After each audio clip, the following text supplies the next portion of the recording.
ತಂದೆಗೆ ವಿಷದ milk shake ಅನ್ನ ಕುಡಿಸಿ ಕೊಂದ ಪೊಲೀಸ್ ಪುತ್ರಿ 3 ವರ್ಷಗಳ ಬಳಿಕ ಬಯಲಾಯಿತು ಘೋರ ಕೃತ್ಯ.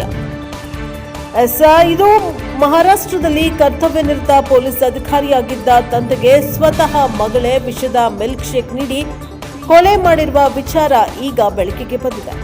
ಪ್ರಕರಣ ನಡೆದು 3 ವರ್ಷಗಳ ನಂತರ ಪೊಲೀಸರು ಆರೋಪಿ ಪುತ್ರಿ ಹಾಗೂ ಇತರ 3ರನ್ನ ಬಂಧಿಸಿದ್ದಾರೆ. 2023ರ ಏಪ್ರಿಲ್ 25ರಂದು ಮಹಾರಾಷ್ಟ್ರದ ಪೊಲೀಸ್ ಅಧಿಕಾರಿ 45 ವರ್ಷದ ಜಯಂತ್ ಬಲ್ಲಾವರ್ ಎಂದಿನಂತೆ ಕೆಲಸಕ್ಕೆ ಹೊರಡೋಕೆ ಸಿದ್ಧರಾಗಿದ್ರು. ಈ ವೇಳೆ ಅವರ ಪುತ್ರಿ ಆರ್ಯ ಈಕೆಯು ಪೊಲೀಸ್ ಆಗಿ ಕೆಲಸವನ್ನ ಮಾಡ್ತಾ ಇದ್ಲು. ತಂದೆಗೆ ಮಿಲ್ಕ್ ಶೇಕ್ ನೀಡಿದ್ಲು. ಅದನ್ನ ಕುಡಿದು ಜಯಂತ್ ಅವರು ಚಂದ್ರಾಪುರದ ಜಿಲ್ಲಾಧಿಕಾರಿ ಕಚೇರಿಯ ಆಡಳಿತ ಭವನಕ್ಕೆ ತಲುಪುವಷ್ಟರಲ್ಲಿ ತೀವ್ರ ತಲೆ ಸುತ್ತು ಬಂದು ಕುಸಿದು ಬಿದ್ದರು. ತಕ್ಷಣವೇ ಅವರು ಮೃತಪಟ್ಟಿದ್ರು. ಆ ಸಮಯದಲ್ಲಿ ಇದನ್ನ ಹಠಾತ್ ಅನಾರೋಗ್ಯದಿಂದ ಸಂಭವಿಸಿದ ಸಾವು ಎಂದು ದಾಖಲಿಸಲಾಗಿತ್ತು. ಆದರೆ ಯಾವುದೇ ಕ್ರಿಮಿನಲ್ ಸಂಚಿನ ಶಂಕೆ ಇಲ್ಲದ ಕಾರಣ ಪ್ರಕರಣದ ಫೈಲ್ ಕ್ಲೋಸ್ ಮಾಡಲಾಗಿತ್ತು.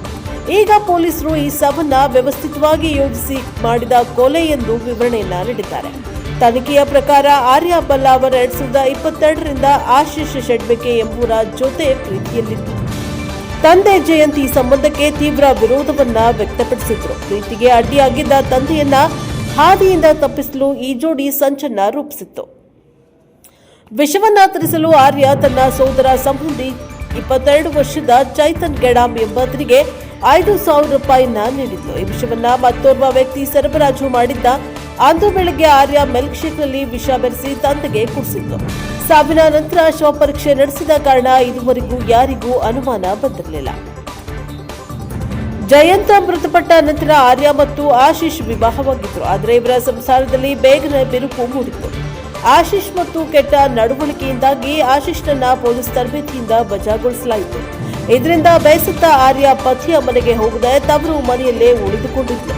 ಈ ವಿಚಾರವಾಗಿ ದಂಪತಿಗಳ ನಡುವೆ ಸತತ ಜಗಳ ನಡೀತಾ ಇತ್ತು. ಕಳೆದ ವಾರ ಆಕ್ರೋಶಗೊಂಡ ಆಶೀಶ್ ನೇರವಾಗಿ ಪೊಲೀಸ್ ಠಾಣೆಗೆ ನಡೆದು ಬಂದು ಸತ್ಯವನ್ನ ಒಪ್ಪಿಕೊಂಡಿದ್ದಾನೆ. ತನ್ನ ಪತ್ನಿಯೇ 3 ವರ್ಷಗಳ ಹಿಂದೆ ತಂದೆಗೆ ವಿಷ ನೀಡಿ ಕೊಂದಿದ್ದಾಳೆ ಮತ್ತು ಸೋದರ ಸಂಬಂಧಿಯ ಮೂಲಕ ವಿಷ ತರಿಸಿದ್ಲು ಎಂಬ ಸ್ಫೋಟಕ ಮಾಹಿತಿಯನ್ನ ಬಿಚ್ಚಿಟ್ಟಿದ್ದಾನೆ. ಆಶೀಶ್ ನೀಡಿದ ಹೇಳಿಕೆಯ ಆಧಾರದ ಮೇಲೆ ಪೊಲೀಸರು ಈಗ ಆರ್ಯ ಬಲ್ಲಾವರ್, ಆಕೆಯ ಪತಿ ಆಶೀಶ್ ಶೆಡ್ಬೆಕೆ, ಸೋದರ ಸಂಬಂಧಿ ಚೈತನ್ಯ ಗೆಡಾಮ್ ವಿಷ ಸರಬರಾಜು ಮಾಡಿದ 4ನೇ ಆರೋಪಿಯನ್ನ ಬಂಧಿಸಿದ್ದಾರೆ. ಸದ್ಯ 4 ಪೊಲೀಸ್ ಕಸ್ಟಡಿಯಲ್ಲಿದ್ದು ಹೆಚ್ಚಿನ ತನಿಖೆ ಮುಂದುವರೆದಿದೆ.